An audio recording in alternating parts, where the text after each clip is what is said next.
Mr. Chair. Thank you, Mr. Secretary, for making the time for us today. I really appreciate your time. The Central Valley is one of the highest producing agriculture regions in the world. Yet due to ongoing supply chain issues, particularly at California's ports, our farmers and ranchers are struggling to get their products to foreign markets. While it's gotten a little bit better, it still continues to be a problem for us. Can you give us any update on what the DOT is doing to make these problems a little bit easier for us? And can you tell me about the coordination between the Department of Transportation and USDA as it relates to ag products facing those delays? Is there any prioritization for perishable goods? Well, thank you for the question, and the short answer is yes, we're working closely with USDA. I would note, for example, that during the most acute periods of these backups, we were able to team up with them on helping make these what are called pop-up ports or container yards available that facilitated a more fluid movement for agricultural exports. And we recognize that while most of the supply chain stories are covered in the media in terms of electronics coming in from Asia, the issue of American goods being exported is a very important dimension of this. It's one of the reasons why we're investing so much in port infrastructure generally, and the President's budget includes a robust request on top of the advanced appropriations for PIDP. And I know that many of the applications that come in for that program would benefit the agricultural export fluidity in the long run. In the shorter run, I also appreciate the chance to mention a program of ours called FLOW, Freight Logistics Optimization Works. This is a voluntary program where we brought in a number of players from across the sector, retailers, ports, anybody who we think has data that if they were just talking to each other more, it would make our ports more efficient and our supply chains more fluid. And we've signed up a number of partners, including largely from the private sector, dozens now, and are working toward being able to have a prototype of that model up and running this year. It'll be a small dollar amount compared to most of our requests, but I think an investment well spent for exactly the reasons you're raising.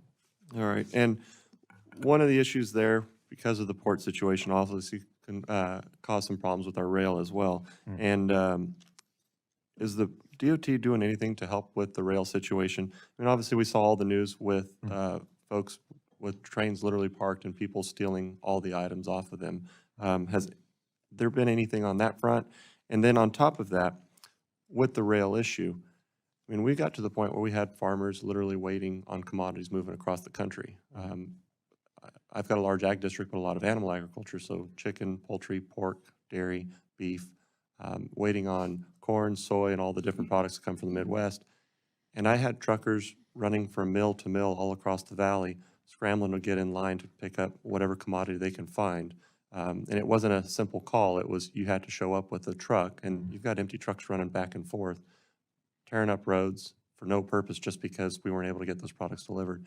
And so this rail situation tied with the port just made life miserable for us. And it's gotten a little bit better, but what can we do more?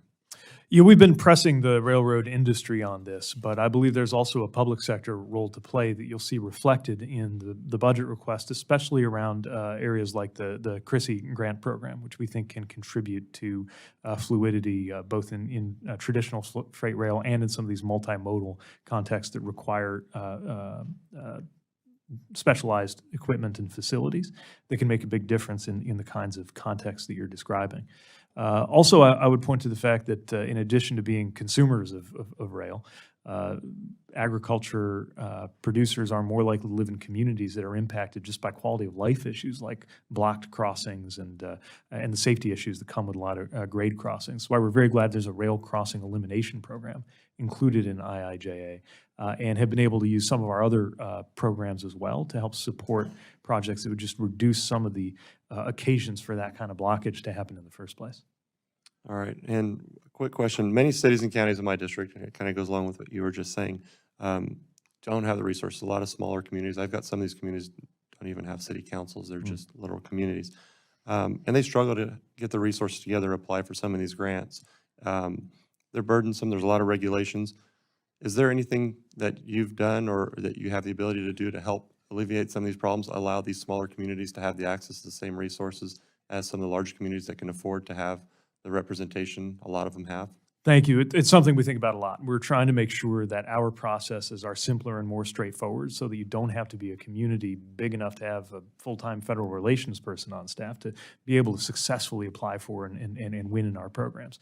And I would point to the proportions of rural projects that we've been able to fund, I think, as evidence of progress here, but I believe there's more that we can do too. Couple areas just briefly to mention. One, something as simple as reducing the page count of our notice of funding opportunities, just having it done with fewer words and fewer pages, I think is emblematic of our effort to make sure that the process is easier to navigate.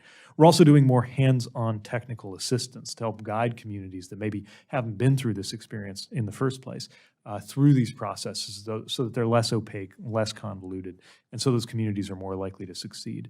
Our Routes Council, chaired by the Deputy Secretary, is specifically focused on this, but we're also trying to just work it into the day-to-day work of our various programs. All right, thank you, Chairman.